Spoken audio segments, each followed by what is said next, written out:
everyone, welcome back to our second series of the night of WTL World Team League Summer Codes Round 11, day number 2. We just wrapped up with non-stop PvPs with Mystery All Gamers versus Twisted Fairy. We had 3 PvPs in a row, and now we can embrace something a little bit different. We can embrace the Protoss versus Terrans instead. Oh boy, and even some other mirror matchups. Up first, we have Spirit versus Oliveira, followed by Gerald versus Hero, and MaxPax versus Jieshi. We are here with Storm Na'Vi versus Weibo Gaming. Here we go. These are 2 teams that are confirmed for the playoffs. They're confirmed for the top 8 of WTL, and we're just jumping right in. Oh my god, in the top left-hand corner, we have Spirit for Storm Na'Vi. And in the bottom right, we have Oliveira for Weibo Gaming. TVT is upon us, and if you're in the chat, before I forget, predictions. Gamba, get your gamba going, papi. Predictions are open. Place your bets on who you think will claim this series, whether it goes 2-0 or a tied 1-1 score. This could go either way. And again, Weibo Gaming and Storm Na'Vi, they're both confirmed for the playoffs, but seeding is still up in the air. Seeding is still in the mix, and every win does still count here for our players to get higher or lower ranks in that playoff bracket. Again, standings does matter quite a bit. Hello, as both players, they send out their SCVs and both players are proxying. Oh my. Okay, Oliveira opening up 2 racks, and so is Spirit. Great minds think alike? Question mark? Oliveira is slightly faster with his own proxy 2 racks, but Spirit not too far behind him. Things are about to get weird. Oh god. What the hell's going on? So both players are going to be making Reapers. There's going to be Reaper production here for both players. Now, thankfully, because both players have 1 racks back at home and 1 in the middle of the map, that means that they will have production back at home to defend. We'll have production, but it's going to come down to the micro. Going to come down to the control. Things are about to get real chaotic real quick, and we'll see who comes out on top. We'll see if either player can catch out a Reaper and snowball from there. It's about to get wonky. As a reminder, Oliveira has a couple of second lead when it comes to his own racks and his own Reaper production, so that may be a factor coming into this. But now Reapers are moving out. First Reaper has arrived for both players. And do they come across each other is the question here. Likewise, we're going to have the SCV to tank as well. Is also going to be a factor, as the Reapers, they do miss each other. Oh boy. You can see Oliveira is getting ready here in the tall grass before diving in. There we go. 2 Reaper, 1 SCV, 2 Reaper, 1 SCV, headed towards the main bases. A bit of a Spider-Man meme moment. We have a full wall, so that does delay the Reapers of Spirit. Oliveira, can he go straight for the mineral line? Ooh, he's trying to keep the production. He misses. Oh, he does miss the Reaper. Boys are being pulled. Oliveira is going to lose one. Barely does not lose one of the Reapers. Whew. Likewise, gets into the middle line. SCVs are going down for both players. But Oliveira does have his own defensive Reaper setup. SCVs are falling. Oliveira getting a bit of a better trade overall, killing additional SCVs. Meanwhile, across the map, Oliveira, he has the high ground. Does maintain control just barely. Yeah, and SCVs are quickly going down for Spirit. At the same time, Oliveira was not quite paying attention. 1 Reaper goes down. SCV is also going to be falling. Oliveira might be slightly faster initially when it comes to killing these SCVs, but Spirit is not too far behind. We force a cancel on that factory, and every SCV is going to be falling. Now, this will force both players to lift their CCs. The way this works is that we're going to be trading bases. Both Oliveira and Spirit will lift their buildings, float over to the other side of the map, and protect those command centers. Now, looking at the army supplies, okay, we have 6 Reapers for Spirit, we have 5 Reapers for Oliveira. Spirit is up a Reaper. That's actually pretty huge. That is huge. The Spirit, he's up 1 Reaper. There we go. CC's uploading over. Spirit also has more money in the bank. Okay, we have a 6th Reaper now coming out for Oliveira. But Spirit still maintains the 1 Reaper lead. Ay. And as a result, I do have to give the edge to Spirit. Spirit racing on over across the map. Will land a CC. Can of course start muling, get back to mining. Still making more Reapers. He's hunting for that Rax, and he will find it. Uh-oh. That Reaper. We have to cancel. We don't cancel! The Reaper, oh my god, barely gets away. That was so close. Reaper is going to be able to get away. But remember, Spirit still has that Reaper lead. Rax is burning. Is important, but the Reaper is going to pop out in time. Spirit up to 9 Reapers. In a head-on fight, Oliveira cannot take this. No, he gonna fight! And Oliveira is gonna take a loss here. Every Reaper gonna be going down. And Spirits will take... Oh, should be able to take the first win. I mean, that's a massive lead. Spirit has a massive army lead. He's still mining, of course. His CC has landed. He's muling his heart out. So gas is on the way. Yeah, and Oliveira, he knows. He now knows that he cannot come back from this position. It's not gonna happen. Again, that initially 1 Reaper lead was such a massive win for Spirit that he was able to kill a Reaper, and Oliveira, you know, he lost his own. That was a big deciding factor here. And now Spirit, he's looking for the CC. Will dip in. This came to the production. He goes to the mineral line. And Oliveira, he will not be able to get his economy back up and running. GG gets called, and Spirit will take the first game. GG, well played. Again, this is the kind of game state that occurs whenever you have a proxy versus proxy. Smiling a little bit to himself, and here we go in the top, sorry, bottom left-hand corner, we have Spirit for Sidestorm Na'Vi. And in the top right, we have Oliveira for Weibo Gaming.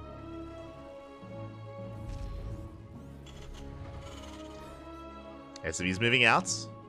Keep our eyes on Oliveira. Again, it is not uncommon to proxy on post-youth. Oh, Spirit, he's going for his own. You saw the movement. It's happening again! It's happening again! Both players are proxying each other. Oliveira, he's going for the racks, and so is Spirit. It's happening. Oh, no, he pulls back. SV pulls back. So Oliveira commits. Spirit does not. It's going to be a proxy 2 racks out of Oliveira. Spirit, is he going to... My eyes are glued on Spirit's SCV. Like, he's a little bit indecisive. He pulled back, then he pulls back again. If Spirit is going for a proxy racks, it's going to be delayed. I think Oliveira just wins. That's GG. That's game. like you don't get many build order wins, but for Oliveira to go proxy 2 racks and for Spirit to go for 1 at home and 1 across the map delayed, I mean, this just means that Oliveira is going to be faster to kill SCVs. That means that Oliveira is going to mine more minerals, which means he will have more Reapers as well. And this should just be a build order win. Oh, he's checking though. He scouts. He scouts, he confirms. He's aware of what's going on, which means he can end up getting ready back at home. He can pull the boys. He can pull the SCVs. He's getting ready on top of the Reaper cliff. Oh, this is going to be, there we go, bunkers on the way. Good response so far out of Oliveira, but can the bunker finish? It's going to be close. Sorry, out of Spirit, I meant to say.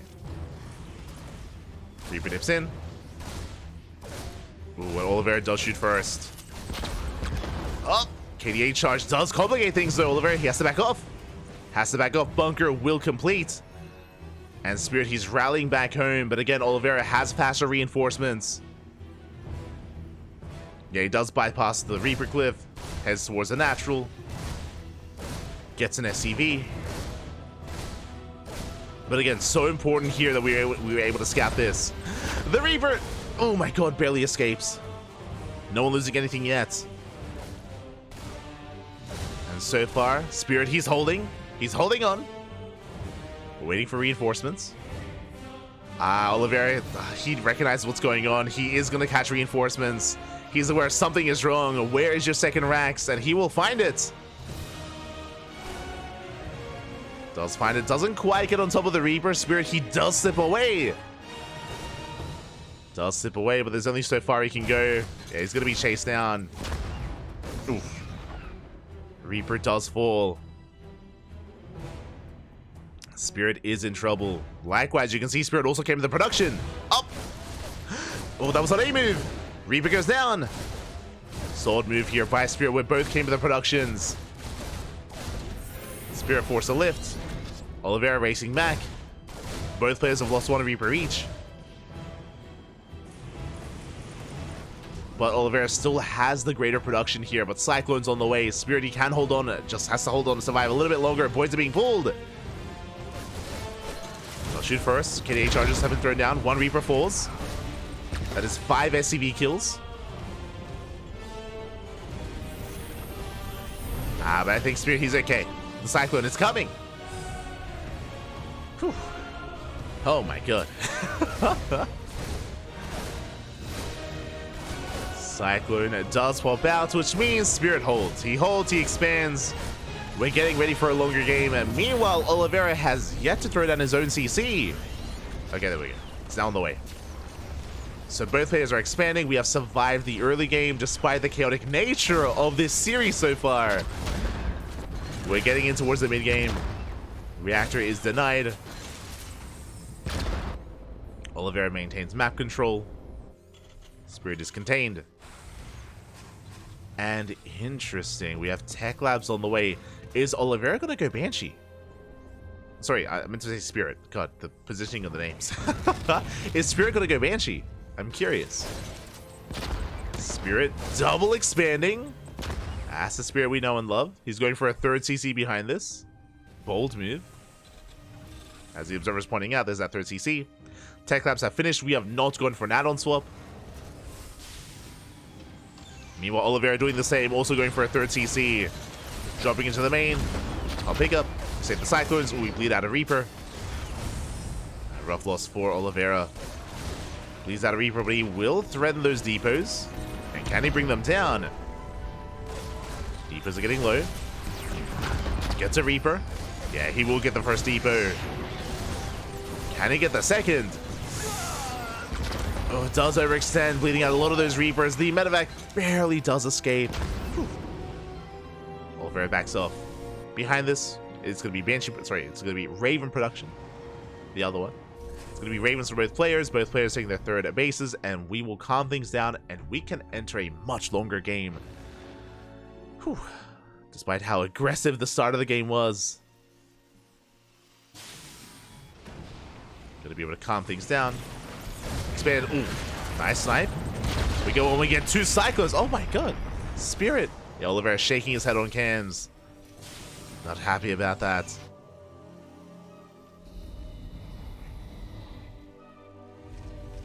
We are settling in. A much faster sim timing here for Spirit. Getting to his tanks. Soon to expand. Now we can settle in.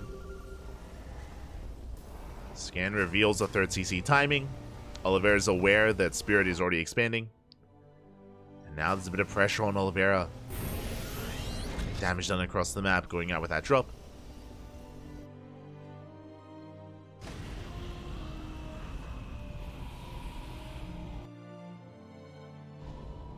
He is moving out with that drop, wants to try and deny that expansion. Or even get some damage done in the main, as Spirit is in position to save the base. He protects the 3rd, but what about the main? Oh. What about the main base? Go for the drop, we get an SCV. Ooh. Getting a 2nd. 2 SCVs go down. We get the disable on the Medivac. It's going to be a one-way trip. And Cyclones, they're going to be able to get the lock-ons. Ooh, we do lose a Cyclone, though. 3 SCVs on a Cyclone, not bad. At the same time, Oliveira pushing towards the 3rd. But there are tanks on the high ground. Ooh, Oliveira, he does overextend for a moment there. Gonna lose the tank. Oof, tank goes down. And not the best positioning from Oliveira. At the same time, auto-start harass here towards the main. We are getting economic damage. It did come at a price. Spirit does have disable. He's gonna break out. Going for the auto turrets. When he catches another tank. 2 tanks go down. Only 1 tank survives. We're gonna pick off a Raven. But Oliveira, he's in trouble. He's in a lot of trouble right now. He lost far too many tanks there in that push. Okay, Spirit doesn't commit. He pulls back. If he had a little bit more energy on the Ravens, I think he could just move out. But without any disables, yeah, he's gonna take it slow. He's gonna calm down. But Spirit does have a nice lead. Spirit has a slightly higher worker count. He has, of course, the tank advantage. Has the Ravens. We'll see if Oliveira can stabilize. Again, a big part of TVT here is that even if you're up like 10, 20, 30 army supply, you can overcome that with positional play. So these army leads that Spirit has is nice, don't get me wrong, it is nice, but not, again, not impossible to surpass that. As Oliveira is getting his Sensor Tower up and running, getting to his own bio tank. It's going to be bio tank versus bio tank. We're calming things down.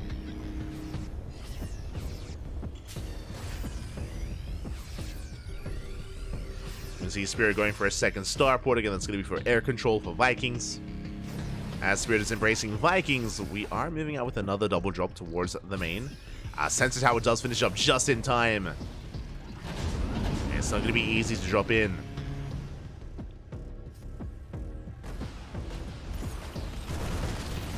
Oliveira catching a Cyclone. Threatening a drop. Spirit's in position. And Oliveira does react in time. Does pull away.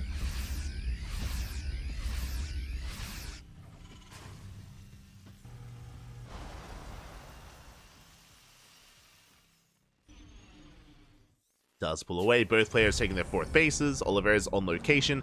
Again, the pressure is on Oliveira to take these risks. So, again, there's a little bit more of an exposed base, but is taking it.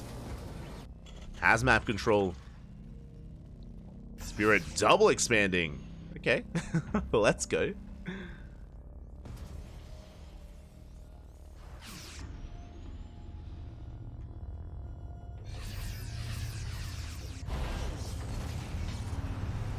Spirit is going to be double expanding back at home. Again, Spirit is known for his late game, is known for his macro play. This is where Spirit can thrive the most. We'll see if Oliveira can compare.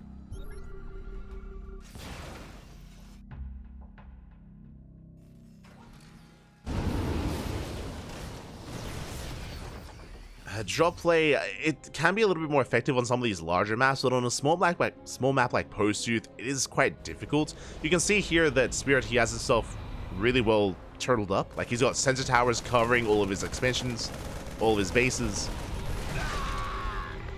Turrets are on the way as well. It's going to be difficult to really sneak past the defenses of Spirit.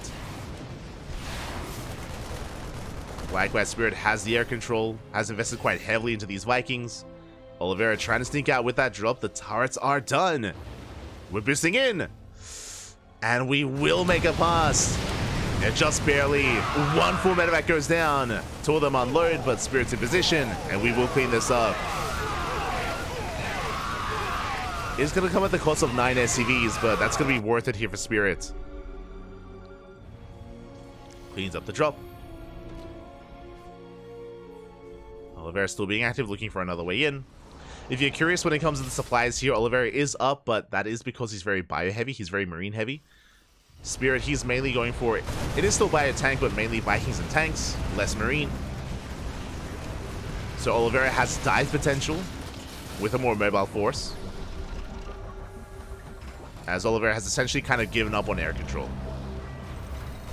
He's given up on Vikings. And Spirit, because of his air control, Liberators are now on the way. That's why air dominance is so important in TVT. Once you have control of the air, Liberators take control of the ground. That's why Sky Terran is kind of the late game TVT that you want to go for. Speaking of Sky Terran, fusion cores are on the way, more starports. We have a third starport for Spirit. We have 2 starports on the way for Oliveira. Again, we do want to fight for air control eventually to go into Viking, into Banshee, into BC. Meanwhile, Oliveira sneaking in on the left-hand side, running into a tank line, trying to force his way in. Not going to be easy. Takes down 1, takes down 2 tanks, but the Liberators have arrived, and there is no answer to the Libs. The freedom is here, and Oliveira is going to lose far too much in the retreat. That was, what, 4 or 5 tanks going down. Vikings land, they go for the tanks. No, get out of here. Oh, that's another 2 tanks falling. Marines, they try to punish the Vikings. They attempt to, they sim on in. But the tanks, they do siege. And we do get on top of them. Yeah, the tanks are cleaned up. Nice cleanup here by Oliveira. He takes down the Liberators as well. The downside of being very light on Marines, no buffer. There was nothing to protect the tanks. It was just tank Viking lib for Spirit. And that was a good fight. That was a good fight for Oliveira. Cleans up the tanks, cleans up the Liberators. Man with gun, let's go. The Marine. Able to stim in, able to shut Spirit down. Again, Oliveira making use of his higher Marine count. Oliveira still being active. Finding some of these Vikings. Ooh, gets 3 Vikings. Not bad. Very nicely done. And Spirit is falling apart at the seams a little bit here against Oliveira. Bleeding out too many units. Oliveira going Marine Thor. Let's go. The Thors are here. And hey, that's a way to deal with those libs. True.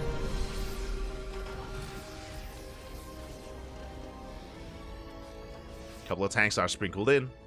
3-3 on the way for Spirit, so we can catch up in those bio upgrades. Meanwhile, Oliveira is going to be hitting that planetary. Planetary is completely exposed. The base is going to go down. There's no saving it. Spirit out of position. That's going to be 14 SCVs. We lose the base. And Oliveira, he can back off. He can rotate. Or even just keep pushing. Oh my god. Okay. Send it. Nice on siege out of Spirit. Does save the tank. Yeah, another big disable. Marines, they still on forward. 3-3 is still not done for Spirits, and Oliveira snowballing out of control. He breaks on through, takes down the tank, takes down the Marines. Oh, the army is heavily overstimmed. At the same time, Spirit going for a Doom drop into the main. No turrets. No turrets in the main base. Spirit does bust in. Uh-oh. A Hail Mary play out of Spirit. Sneaking across the map. He's getting some of the production. At the same time, Oliveira finds another base. Oliveira racing back home. Tanks are sieging. 3-3 is done for Spirits. Yeah, but it looks like reinforcements are a little bit too much, and Oliveira will still clean this up. He lost the base. He lost the mineral line, but that is still not enough damage. Oliveira holds. Oh, the Thors! The Thors catch the medevacs. Let's go. They took part. They helped out. You see Spirit once again moving out, going towards the gold. I believe Oliveira, he does spot the main army. He is aware. And he just ignores it? Okay. I mean, Oliveira, he was fully aware of the army movement. He's going in anyway. He doesn't care. He's going for the kill. And GG gets caught. Spirit has nothing at home to defend. And Oliveira brings it back. GG. GG, well played. Oliveira does tie things up 1-1. And if you're in the chats, you know what it is. Predictions, baby. Get your gamba going. Also, oh, my apologies. I should update the title. WBG versus... There we go. We are jumping in the bottom left corner. We have Gerald in the top right. We have a hero.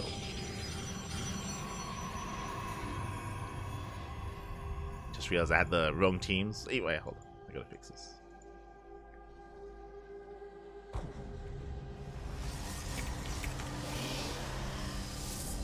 Hold on. There we go. Here we go. Where's the attic? Oh, you haven't been watching. I don't know what happened, but Gerald, he got kicked out of his attic like 8 months ago. Like, I say at the start of the year, basically all season, all this season long, and even a bit of last season. Like Gerald, he's no longer in the attic, no longer there. He moved out. Smooch. He lost his room, papi. I don't think we ever got an answer. I remember KJ. KJ was in the chat one of these early on in the season, and we asked him. We were like, papi, we want to know what happened to his room. He's like, I'll find out for you. And then we never got an answer. We like KJ was silenced. Never found out. It's a Nilfgaardian plot. Oh, it is. Oh no. So Geralt has since moved. He lost the attic, he lost the mustache, he lost the facial hair. What's next? What else are they gonna take away from us? What else does he have left to offer? Smooch. Look after yourself, Packer. Look after yourself. As for now, we're going to be opening up. Do have our attempted economic open out of Hero. Interesting. Bold move. Both players... Oh, never mind. We do have Gerald opening up 2 gates. Meanwhile, Hero opening up with a gate expand, going for the Stargate. This is crazy. So Hero, he's doing his best MaxPax impression. Going for an economic opener, which means Gerald has the option to go for a 1-base all-in. Do we commit? How hard do we commit here? Probe does come from the Stargate. Pylon shut down. Gerald, interesting. May opt to go for the gold base as a response. Is in position. No proxy. No proxy out of Gerald. Hero has expanded, and so has Gerald. Yeah, he's going for the gold. Bold move. So Hero's going for the MaxPax, like more economic opener. Gerald, as a response, going for the gold base. We'll see if he can get away with it. We'll see if Gerald can get away with the gold.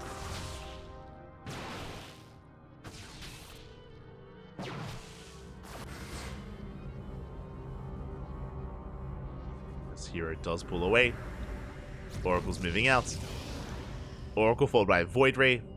Void Ray is a bit of a safety precaution here, just in case there was kind of any kind of committed play. We see Geralt going for the Twilight Council, working towards Blink. Shield battery is done, and Geralt, he's scouted the Stargate, he's fully aware of the Oracle, and he's getting ready. He's getting ready back at home. We get 1 probe kill so far. Not much else.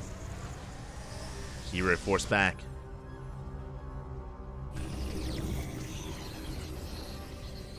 I don't think Hero's seen the tech. It's gonna be close. Regardless, back at home, Hero settling in. Nexus getting up and running. Void Ray on the way. Void Ray could try to punch the gold base, but you can see Gerald's already in position to protect that gold. The shield battery is almost done. So far, so good here for Gerald. Meanwhile, Hero, he's making a second Void Ray? Okay. Hero going for his own take on things. With a second Void Ray, yeah, we're committed. We're moving out across them. The goal here is to break the gold. And with the power of 2 Void Rays, with the power of 2 Prismatic Alignments, I think we can focus on the shield battery. Geralt, he's out of position. He misses the move out. Geralt, he misses the move out. He's out of position. The base is exposed. And we're going right for the shield battery. Yeah, no overcharge, no shield battery. Without it, how do we defend? We don't. We pick up a Stalker. Reinforcements on the way. Hero pulls back and gets another Stalker. And he's just picking Geralt apart. The Void Rays reign supreme here. Getting another Stalker on the low ground. And Hero is snowballing out of control. Sure, we attempt to mine. It's not going to happen. Not like this. Pick up the Sentry. Void Rays pull back, more Stalkers arrive. Stasis in the main! Catches so many workers, the mineral line gets stasis. Hero pulling Geralt apart. And he's stuck on 1-base economy. Hero back at home, freely mining. Oh! And the clean feed, okay, we're good. Clean feed getting a little bit dirty. We're back. It's okay.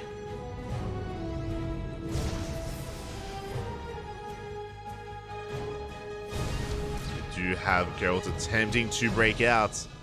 Does have a decent Stalker and has Blink. True. Can dive on the army. Does Geralt commit? Ooh, bleeding out another Stalker. Blink is revealed. Hero knows. Proxy gate across the map. Geralt can reinforce across the map instead to harass. As an Epsay shade into the main. To an Epsay can one-shot probes. The shield battery does nothing. Probes are going down. We distract for the Stalkers. We get another couple of Stalkers at the gold. 1 Stalker left. And Hero, he's done enough. He doesn't have to stick around. I appreciate that he's pulling back. He's respecting the blink of his opponent. He pulls back, taking a 3rd base. Glaives are on the way. Hero is getting ready for an Immortal Glaive at push. Looks like Geralt is doing something similar. Also working towards Glaives.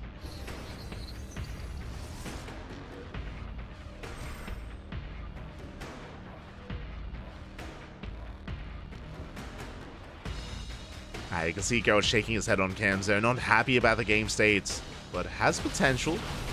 Blinks over the wall. Threatens the main. But Hero has time to respond. Does rotate over.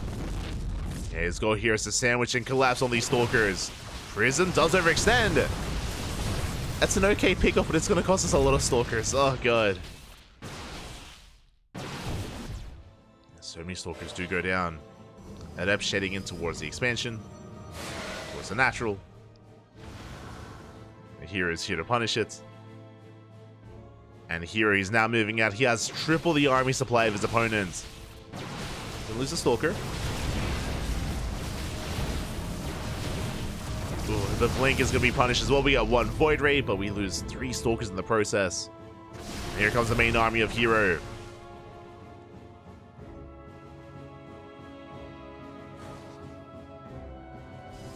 Is moving out. Will shade towards that main. Can even shade past the main army. He's pushing in. Force field doesn't do much. GG gets called and Hero takes game number 1.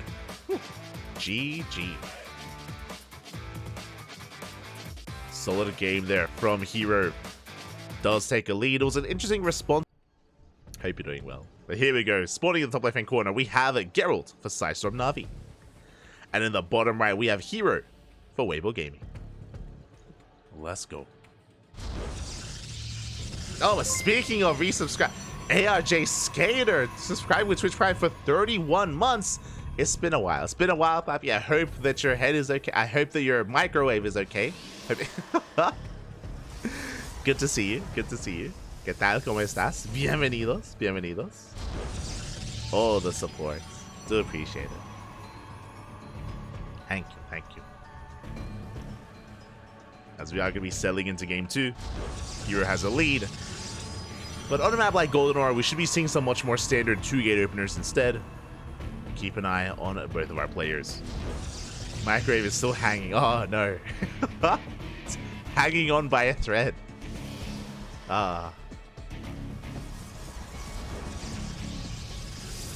Take care, Bobby. Take care.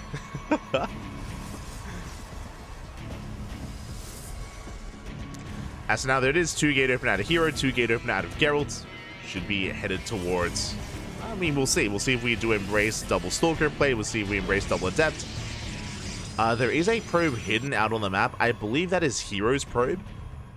Yeah, it is Hero's probe, and it looks like he's setting up for a fake proxy pylon. And the pylon has been thrown down. So Hero trying to get into the head of Gerald. As Gerald does scout, does confirm that the pylon is missing.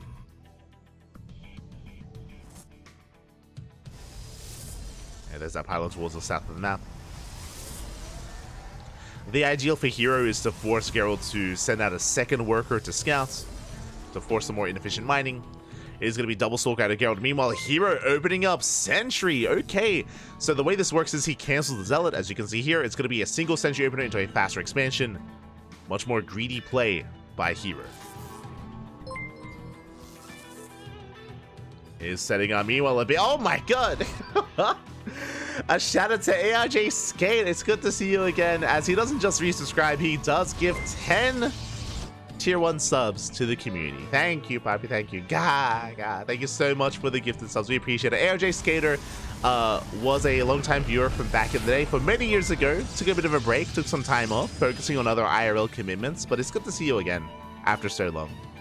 Thank you, Papi. Thank you. Thank you, ARJ Skater. Gifting subs to Fantasy TYTY Fanboy, Amaze Throne, Chickadee Doo, Joey tearing it up. Almost a Shakira. What is that? Shakalaka. Okay.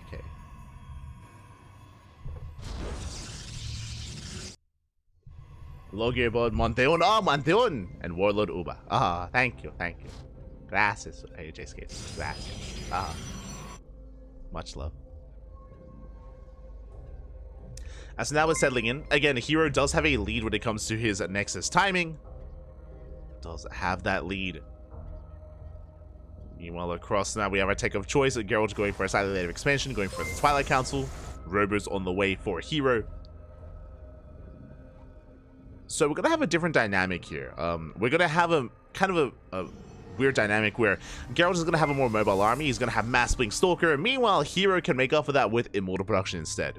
With those Immortals, Hero, he's going to have a bit of a more robust army, but will lack that mobility that Gerald will have. We are going for the Prism first. With this War Prism, we can get Adepts into the main. This summer has gave me a lot of love, and I want to share it. Oh, thank you, Papi, thank you. I appreciate it. Hope you're doing well. Hope all is well. IRL. Good to hear about your microwave. Good to it's still there. Still kicking. But there the Adepts moving out. Again, the power of the Prism is that Adepts, they can always threaten a shade, yes, but typically at this level of play, we are quite fast to wall off and to deny the Adept shade. So instead, Hero going for the drop. At the same time, Pylon gets shut down. We do pick off one Stalker. Recall 1 second too late. Stalker goes down. At the same time, Hero moving out with those Adepts. Does go for the drop. Two Adepts can one-shot probes, and Workers are going to be going down. There we get one. We're going to get 2 probe kills so far. Can we get a third? SimCity, a little bit too good. Oh, never mind. We slip past. No. Here he slips into the mineral line. More boys being pulled here at the natural as well. Workers are going down, and Gerald's being pulled apart. And he's having a hard time keeping up. Yeah, the force fields are brutal. Blink is still not done. Blink gonna finish up in a couple of seconds, but until that happens, so many Workers are falling. We get 9 probe kills. Adepts are still in the main. They still deny mining. And they're still not done. Shading towards the natural. They commit. They get another probe kill. 11 probes go down. And behind this Hero, he's getting ready for a 2-base all-in. We have Immortals amassing. We have Glaives on the way. Another Gateway Explosion. Getting up to 5 gates. And we're soon going to move out with the Adepts and the Immortals. Oh boy. He's working on a hefty army. Gerald's playing catch-up.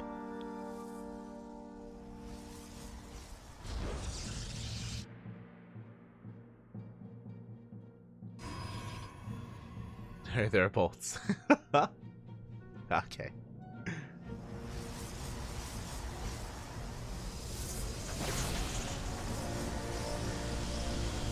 Gerald does rotate, going into the main. Not bad. We spoke about it earlier, but Gerald does have mobility in his side. Going for the Twilight Council. Can he deny Glaives? That's going to be a massive pickup. Gets it low, but does not get the Twilight Council. Just barely not. Hero does defend. At the same time, Probe's going to be going down. We do get some Adepts into the natural. At the same time, so does Hero. And trading 4 for 4. Adepts they shade into the main. More Probe's going to be falling down. It's going to be almost 6 probe kills. It's going to be 5 for Gerald, 4 for Hero. And now we're pushing. Do we force Hero to turn around though? That's the question, as Gerald will hit the natural. And Hero out of position. And Hero does not turn around. Of course, it's Hero. Of course he doesn't. He commits. Sending everything across the map. Glaives finishing up for Gerald. Force a recall. Immortal does defend. Do recall here to the natural base, or to the main even. Do come down. No shield battery, no overcharge. We're shading past the force fields into the main. Yeah, we commit. We commit to the shade, getting to the middle line. Probes are going down. And Gerald just cannot keep up. We pull the boys. We do get a surround on some of these Immortals. Looks like the Immortals, one of them is going to go down. Maybe a second as well, but yeah, we cannot keep up. GG, well played, and Hero will take the series 2-0. GG. A solid performance there by Hero. Just all over Gerald with a depth harass with his openers as well. This game 1 is going to be on side Delta. You know what that means, as in the bottom right hand corner we have MaxPax for Side Navi. Sorry, top left. In the bottom right we have Jieshi for Weibo Gaming. Now, we're loading into Site Delta. You know what that means? That means gate expands. That means gate expands, and that also means Phoenix Wars. Now, is Jieshi one to embrace Phoenix Wars? We know that MaxPax is, but is Jieshi? That is the question. Now, of course, we've gone over this before, but I should also update, update the title. But the way this works, because of the ramp coming into the natural on Site Delta, gate expands are very commonplace on this map. Gateways have been thrown down. From the gateway, we should be opening up with a Cybercore follow-up. We can try to sneak out a faster expansion if our players stay on one gas. That tells us they want to go for a faster Nexus. We'll see if they can get away with it, as the probes have arrived, and their goal here is to delay those expansions. The probes they will scatter will confirm. And they are going to be in position to delay those expansions. MaxPax will take a second gas.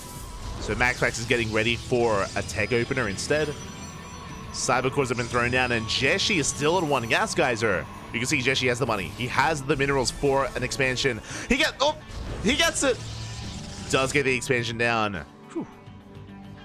So Jieshi expands, and MaxPax will go for a later expansion. So we're going to have a bit of a different setup here, where Jieshi has the more economic opener, and MaxPax will have the more aggressive opener. Okay. Zelt's going to be on the way. We'll see if Jieshi can survive the aggression of MaxPax.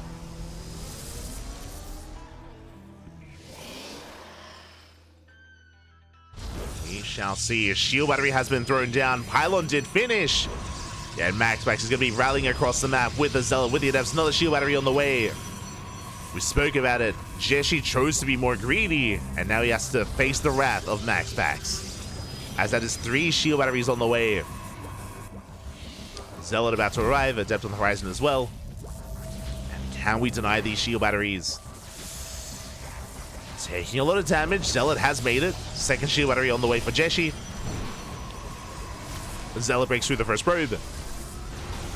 Shield battery is going to be going down. MaxPax likewise working through that shield battery as well. Adept about to arrive.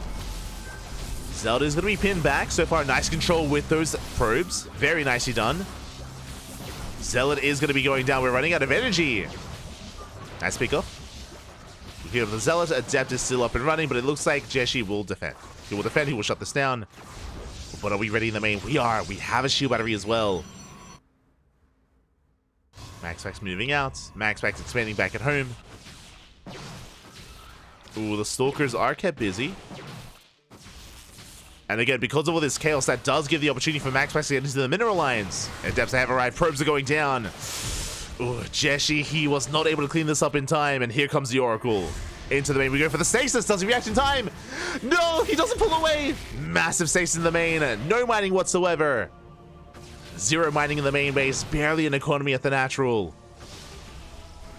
And the Adept is still alive.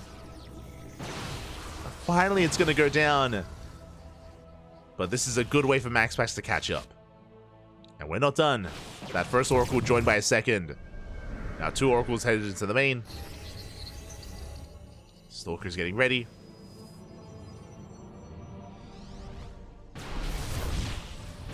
The Oracles, they get 2 probe kills. Not bad. 2 probes. They're pinned in the corner of the map.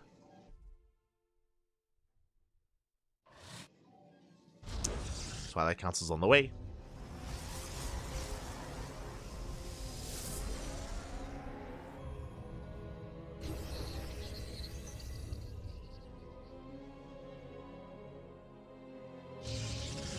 And from here we can recover. Now Jieshi still has a worker lead. That is true. Still slightly ahead in probes. But his tech is delayed. He's now working towards the Robo, towards the Twilight Council. MaxPax has a lead when it comes to Blink.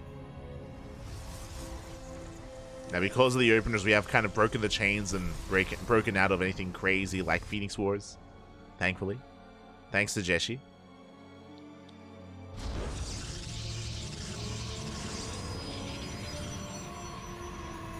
We are getting to those Blink Stalkers. We'll see who's the first to expand and take a third. Oracle still keeping a Jieshi pin. They do recall back.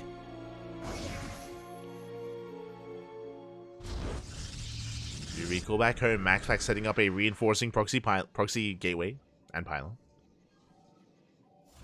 Blink is scattered. It's going to be, I believe, a 4-gate blink at a MaxPax. Yeah, 4-gate blink stalkers. Very aggressive here from the blue Protoss.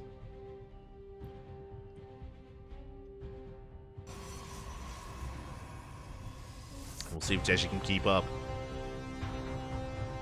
Jieshi is somewhat in position. Deflects the oracles. MaxPax reinforcing. His goal is to break down that third base. He does have the Stalker lead. Shield Battery will help. Shield Battery is almost done for Jieshi. But Overcharge not going to be available anytime soon. We still need a little bit more time. Stalkers have a ride. We get a kill. Pylon goes down. Oracles, they hit the natural. Jieshi keeping up. Does look like the Oracles. And they're going to commit. They do commit. 5 probes go down. But Jieshi holds on to the third. May have lost some workers, but his third base is going to help him recover. Is keeping up. Now there's only 1 Oracle. Now he doesn't have to focus as much on defending. Immortal has arrived. Jieshi keeps up with the rotation. Not bad. Yeah, shuts down the Stalkers. Nice trade for Jieshi. Oh, punishing MaxPax as well. As 2, 3, 4 Stalkers going down. Oh my god, at the same time, Adept, they hit the third. Probes are falling. But Jieshi knows he has momentum. It's going to be 3 probes going down. MaxPax getting another. And another. Shading into the natural. This is becoming a little bit too much. And this might just trigger a counterattack.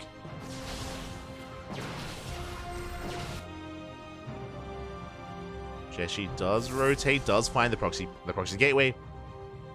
MaxPax now takes an economic lead. Honestly, if it wasn't for those 2 Adepts, I would favor Jieshi. 100%. Like, he would be up in workers, he'd be up in army. But the Adepts have brought it back for MaxPax.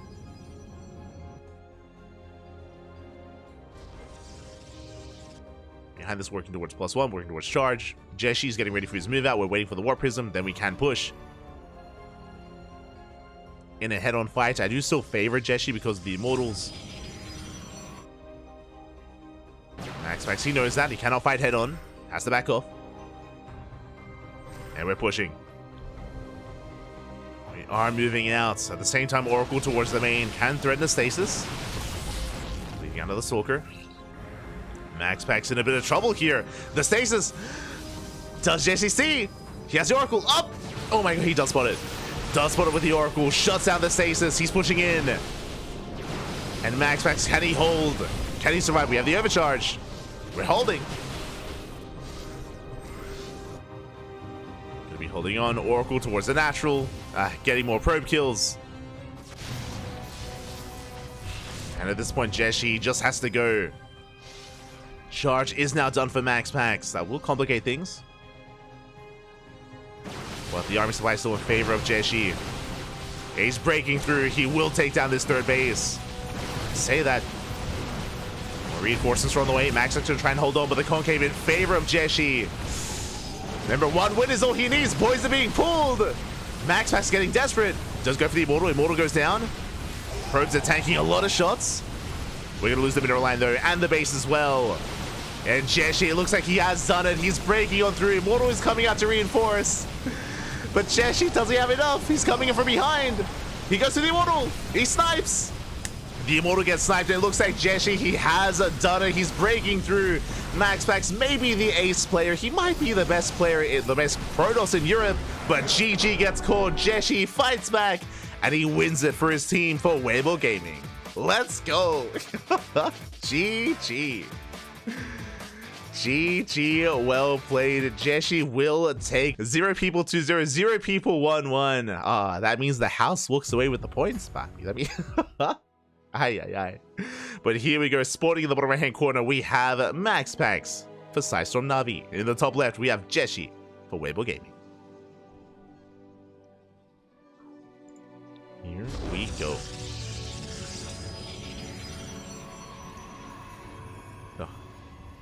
But yeah, I remember I had a hard time like picking between 1-1 and 2-0 for this one. I think I went 2-0 for MaxPax.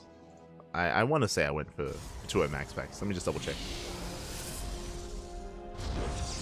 Yeah. Went for the 2-0. I had no faith in Jieshi. You're an animal, Bobby. You're an animal.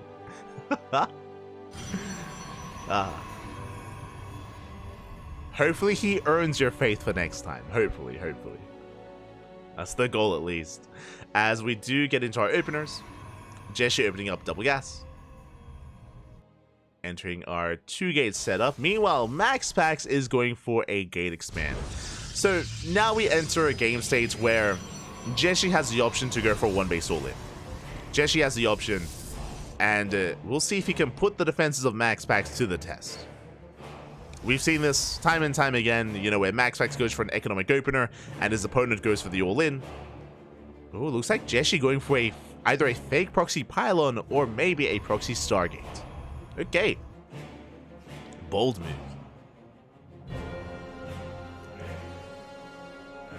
Here we go. We have the pylon being set up. Again, this is not a bad location for a proxy Stargate. And that would mean that Jieshi is not going all in, that he's going for a longer game, that he's going to be trying to get some economic damage and settling into his 2-base setup. The other option, which is a little bit more unheard of, is to go proxy Twilight Council into a Dark Shrine. But it's a Stargate. Yeah. Stargate is on the way. And with this, we can rush into those oracles and try to cripple the economy of MaxPax. Meanwhile, MaxPax does finish the Zealot, is moving out with it, scouting, checking for proxies. MaxPax knows that the pylon is missing, so he's making sure that he's not being all-in. MaxPax still has to piece it all together.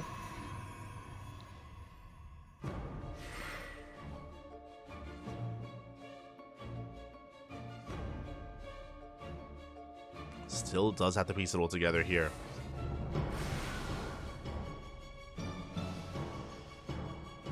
As oracles are on the way. Still no expansion out of Jieshi. Building up his stalkers. Moving out with double adepts. We'll see if he can slip in even. Pylon gets thrown down. MaxPax will defend his main. We'll lose a Zelda on the low ground. Not a bad pick off out of Jieshi. And we'll get a probe. Gets a probe, does distract the Oracle. And he creates an opening for himself, as there is no shield battery in the main base. Jieshi still does not pull the trigger, not yet. Depth shading across the map. Oracle does come in. And probes are going down. That's going to be a lot of damage. Again, we were not ready for this whatsoever. 7 probe kills. 8? Oh, just barely not. But 7 probes go down. Lost mining time as well. Very nice damage here out of Jieshi. Does take a worker lead. But Jieshi still has no expansion. The base is still on the way. So MaxPax can recover. It was a lot of damage. It was a lot of probe damage. That's true. But MaxPax can still recover. But it's not over. That first Oracle now joined by another. Jieshi can now one-shot probes. Phoenix on the way. Will we find it? Oh, we do come across those oracles. Void Ray as well. We're going to shut this down. We're going to get a handful of probes, but not much more than that. 6 more probe kills. It's okay, but that's not worth 2 oracles. It's a big loss for Jieshi, as his base is still in production. MaxPax now moving out.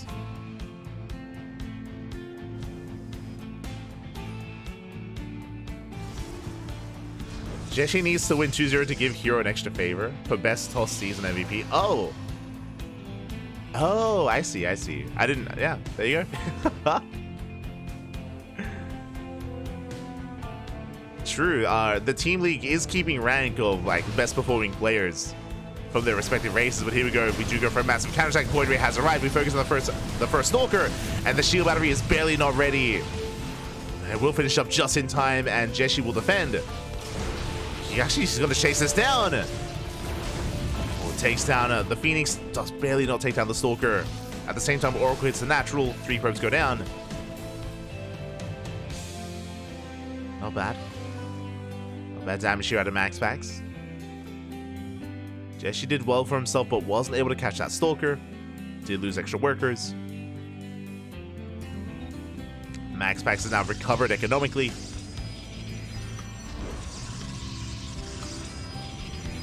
And Jieshi being a little bit risky here, going for the Dark Shrine. Oh, the Oracle comes back in. No shield battery in the main mineral line. 3 more probes go down. The Oracle runs out of energy. Now, I'm not too fond of this Dark Shrine. It has a lot of potential. The problem here is that MaxPax already has detection. He has detection, he has observers. It's going to be difficult to make these DTs work. Does catch the Oracle. Nicely done. Oracle gets cleaned up. Observer's already out.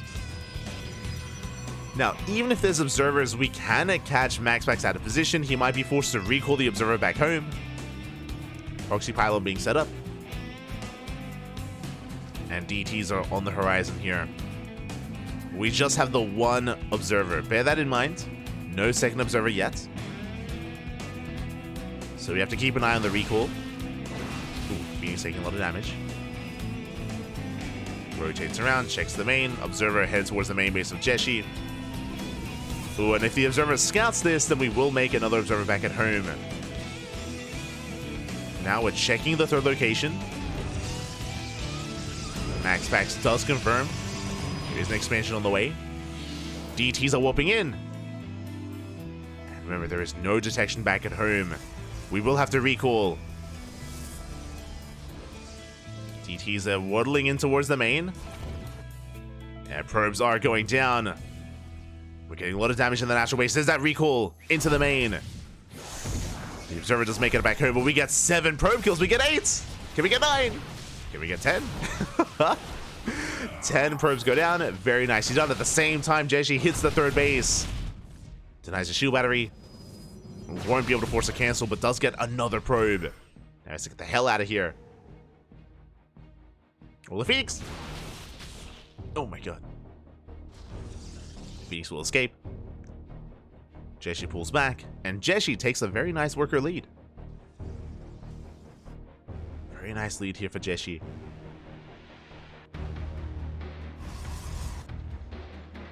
And now the pressure is on MaxPax. He's working with Blink, now working towards charge. Immortal production well underway. Jieshi's trying to hold his own.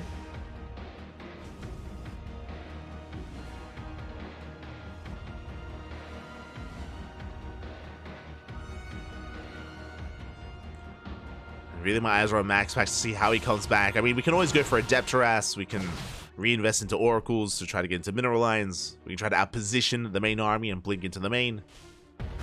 MaxPax does have options. Observer rescatting, making sure there's no any crazy tech. There's no Bay, for example, no disruptor production. DT's morphing in for Archons.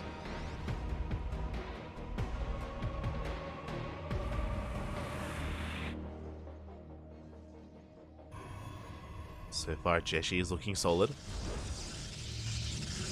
See, MaxPax will have an upgrade lead. True. Will have +1 over his opponents. Likewise, can also have +2 over his opponent as well. MaxPax moving out. And it looks like he wants to hit that 4th base. Does run into the main army. Archon taking a lot of damage. Phoenix does go down. But this is going to be a better trade for Jieshi. With charges, he can chase out the Stalkers. MaxPax bleeding out a lot of Stalkers there. Has to pull back. Jieshi gets away with his 4th. More reinforcements on the way. And does MaxPax have any Archons? Oh, he does not. Just Stalker Immortal. Jieshi has the better army. Snipes the Observer. More reinforcements on the way. The Archon does overextend. Archon goes down. But we're getting into some of the Stalkers. The Immortal is exposed. Jieshi pulling back. Doesn't overextend, denies the expansion. He's going for the main army. Can he snipe the Immortal? He can! It's going to be targeted. The Immortal does go down. Once again, Jieshi has to pull back. Respects the overcharge. Respects the shield batteries. But a good fight for Jieshi. And he is so close to the 2-0. Let's go! He's so close. Another immortal does come in to reinforce. It's in the back line for MaxPax. Ooh, Archon goes down for Jieshi. Again, not the best position, but he's going for the immortal. He gets it. Immortal goes down, and MaxPax is up against the wall. It looks like Jieshi does overextend for a moment, and he will lose his own immortal as well. MaxPax is holding. MaxPax is holding on. Jieshi barely not able to break through. And Jieshi lost all of his high-tech units. He lost the Archons, he lost the Immortals. So did MaxPax. It's just down to a gateway army. Both players are trickling with their own reinforcing Immortals. Jieshi rotating around. The plus side, though, is that Jieshi has been denying the fourth the entire time. He's been denying the fourth base. Keeping MaxPax on a 3-base economy. Now Jieshi has a better concave. It has a better engage. MaxPax spreading out his army. His Zealots are coming in. And this is going to be a rougher fight for Jieshi. Oh, the Prism goes down as well. The power of the Zealot. At the same time, Jieshi, he's late to pull the trigger. There we go. Gets on top of the base. Should force a cancel. MaxPax, he's breaking out. Jieshi, we have to get out of here. Does blink back. Bringing everything back home. Keeping the Zealots out, but once again, he denies the fourth. Like, that's what matters right now. We deny the fourth base time and time again. Even getting some probe kills. Do we have detection? Oh. Okay, we do. Observer does come in. We get 4 probe kills. Still a very tense game. Jieshi now able to make use of his greater economy. Now has a large army. That's a lot of Zealots. We see MaxPax, he denies the 5th. But that's okay. Jieshi's still up a base. Catching out the Stalkers. Does punish. Pushing up the ramp is still a very difficult thing to do. And now MaxPax is refining his army, getting into Immortals, getting into Archons. MaxPax may have the smaller army, but has a little more potential once the Archons come into the mix. Trying to break through. Archon goes down. Cannon, shield battery as well. Jieshi having a bit of a rougher fight here. Does take down the Archon, and he has to fall back. And reinforcements, they were a little bit too late for Jieshi. Does lose the Immortal. If they were a little bit sooner, a little bit earlier, then we could have saved it. Jieshi now taking a 5th base. MaxPax establishing his 4th. Finally! MaxPax has been barely holding on. I feel like Jieshi needs to take a moment to breathe here. He needs to calm down a little bit. Again, it's always more difficult, like pushing up the ramp into these entrenched bases. Even when we're up in supply, doesn't matter. Defense advantage does kick in. The army is spotted by the probe. MaxPax does respond. We do rotate over towards the 3rd base. Jieshi getting a 5th. Staying on a low gas count. It's very Zealot heavy. And he's going for a drop into the main. Okay, I can get behind that. We do have a warp in though. We have a defensive warp in. Can a Jieshi deny +3? That would be a big pickup. At the same time, Jieshi going to be engaging. Ooh, that's a lot of Immortals though. That's 4 Immortals for MaxPax. Are going to be able to push in. Zealots in the main base are getting a bit out of hand. Overcharges popped. We're going for the Forge. We can get it. We deny +3. +3 is denied. Massive pickup. And Jieshi does recall back home. Save some Zealots, pulling away. At this point, I feel like we need to take gases. For those that are curious, Jieshi has been staying on a very low gas count. That's why he has more bases. He has no gases at his 3rd, at his 4th, or at his 5th. He only has 1 gas at the natural. That's also why like he hasn't been able to embrace like double rover production or as many Archons. That's why he's been Zealot heavy. But with this kind of lead, I feel like we can afford it. And there we go. Now we're taking gases. Gases are on the way for Jieshi, but MaxPax, he's recovered. Like, Jieshi was so close to killing MaxPax earlier. If we had reinforcements like a couple of seconds sooner, then that would have been enough. Multiple times there, but Jieshi was just a little bit too slow there on the trigger. MaxPax, he catches the prism. Goal base has been spotted. Jieshi threatens a dive. Jeez, that's 5 immortals for MaxPax. 5! That's a lot of immortals. Trying to force our way off the ramp. We're trying to go for the kill on the Nexus. Well, can we snipe it? Nah, we're not going to be able to. MaxPax does respond. He does hold the line. And Jieshi bleeds out a lot of supply pushing into this base. Oof. That was a lot of zealots going down. MaxPax holds.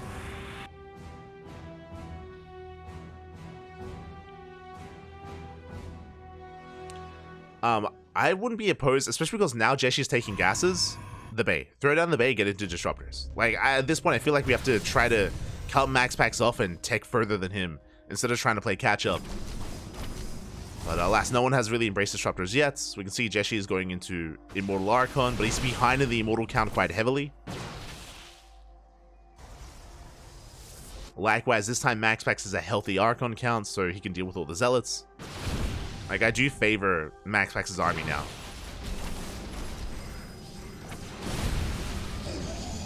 Do favor his army. He's up to 6 Immortals. Now we have the Bay on the way. This could have been earlier for Jieshi, but now it's in production. MaxPax is about to max out, and I'm worried that MaxPax may break out before disruptors really are produced. Before they come into the mix. Now we have the Bay on the way for MaxPax, so yeah, now we're even on tech. The advantage that Jieshi once had isn't there anymore. He has more bases, but it doesn't matter. Aye. Zelramai hits the 5th. The armies are missing each other. Base trade. Okay, let's go. Yeah, we do miss each other entirely. Do we have detection? Okay, we do. We deny a base. MaxPax comes back home. Does pull back. Trying to set up a surround. And Jieshi just commits. But MaxPax coming in from behind. Oh, and Jieshi is going to be forced into a fight that I don't know if he really wants to take. Yeah, MaxPax collapsing in from both angles, and Jieshi's army is just crumbling. The Zealots melt. We're getting on top of the Archons as well. And MaxPax will clean this up. Yeah, Jieshi could not take this fight. He had the worst army. But he was trapped. And with this, now MaxPax, he can move out across the map. We can send it. It was close. It was a very close game. It was very close. Very clutch. MaxPax, he was on the brink. We were so close to the 2-0, which would have been crazy. Jieshi was so close to killing MaxPax, but barely wasn't enough. Disruptor has arrived. Nova goes off. It doesn't connect. And we snipe the Disruptor. MaxPax snowballing out of control, moving out across the map. And he will shut Jieshi down.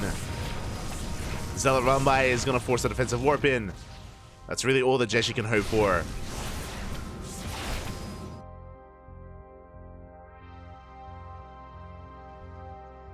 So yeah, he's going for a base trade, but base trading against this kind of army, I believe MaxPax has, what, 7 Immortals? The Immortal count is too high. Again, Disruptors were too late. As we have the 1 here for Jieshi. I mean, the base trade is really the only chance that Jieshi has, so this makes sense. It's his only opportunity. Yeah, that's 7 Immortals for MaxPax. That's crazy. Jieshi setting up a Ninja base. We'll snipe this Nexus. If the armies ever clash, then I do have to favor MaxPax. There is potential with this Disruptor. We have the recall. Oh, the Disruptor, no! The Disruptor gets sniped. That was the one chance for Jieshi. It's the pop-off with the Novas. And now MaxPax going to be able to collapse on this. Coming in for a full surround. And there's no escaping this for Jieshi. Had a good performance here, but he's running out of Stalkers, running out of army. He's going to be cleaned up. And then MaxPax will redeem himself. Will fight back in this series. He will not be 2-0'd. Will not be 2-0'd.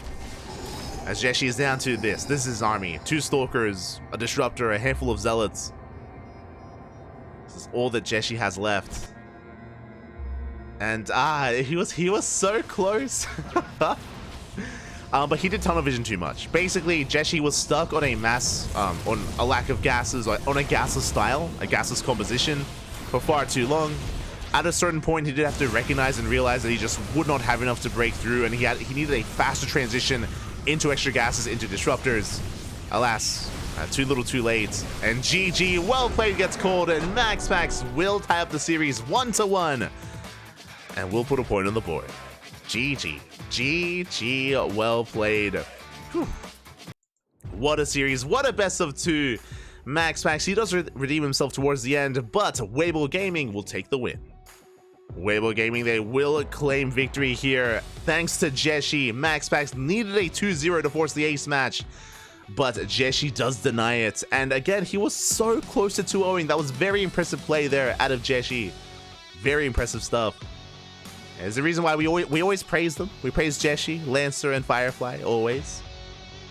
They, I don't know what it is, but they always have it in themselves to force upsets, especially in WTL. They pop off week after week. GG. GG, well played. Weibo Gaming will take the win. And with that, we are going to be wrapping up here for the night. Tomorrow, we're going to be back with day number 3. We have Starlight Twinkle versus Shopify and Team Liquid versus Team Vitality. Oh, that's going to be a banger of a series. Team Liquid and Team Vitality, that is a rematch from last season's finals. That is a finals rematch for the last week of the round robin stage of WTL. So definitely a lot to look forward to and a lot to come. Meanwhile, it's not only going to be tomorrow. Oh, those are the those are the gifted subs. It is not only going to be tomorrow with WTL that we're going to be live, but we're also going to be live tomorrow with the Sparkling Tuna Cup. Oh boy. The Sparkling Tuna Cup is also going to be on the horizon. Again, that is going to be before WTL, so we're going to be casting Sparkling Tuna Cup first, and then World Team League. If you're curious, if you're wondering, what the hell is Sparkling Tuna Cup? Where have you been? It's been an event we've been hosting for a couple of years now. It is a weekly open tournament, so it features Koreans, Europeans, and even some Latin and North Americans as well. So players that come from all around the world, they participate, they partake in the Sparkling Tuna Cup, and we'll be crowning our STC champion here tomorrow, just before WTL, leading into the final day of World Team League. So 2 broadcasts back-to-back tomorrow. Make sure you mark your calendars. Make sure you're there. If you're curious, if you're wondering how you're going to be notified when we go live, !socials in the chat. You get a link to our Twitter, Facebook, Instagram, YouTube, and Discord. All things CranKy Ducklings. All things StarCraft there on the social medias. Likewise, we're also live on YouTube at the same time as Twitch. We're live on both platforms. Likewise, we have a Patreon as well. You can see it, bam, right there. Our Patreon is set up. If you're interested, you can follow us on Patreon. You can support us on Patreon. That helps us fund our tournaments. It helps us fund events like Sparkling Tuna Cup. So you can help us out there. Otherwise, thank you for watching. Thank you for watching. Thank you for the support. We do appreciate it. We'll see you guys tomorrow for some more StarCraft. For a lot of StarCraft, baby. A lot of StarCraft. Oh my god. Until then, thanks for watching. We'll see you guys next time. Ciao, bye. Bye, bye. Hasta luego. Ciao.